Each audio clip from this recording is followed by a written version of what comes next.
Take these baseboards, for instance. They're covered in paint. Who would do this to the woodwork?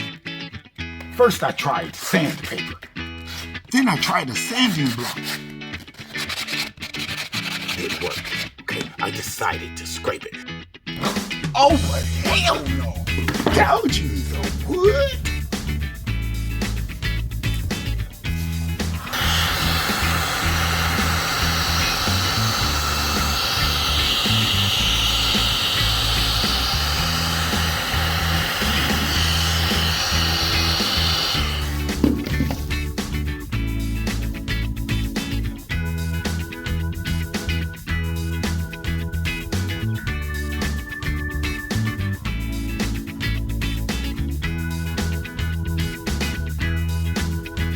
So there you have it. One of the ways to remove old paint from baseboards. At StanMcShan.com, I share other tips and tricks, like techniques I use when I hand trim or cut in a room.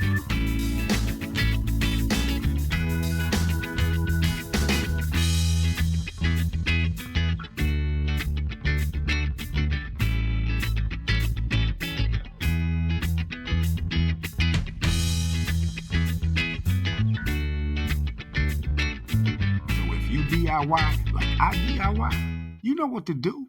I'm always working on something.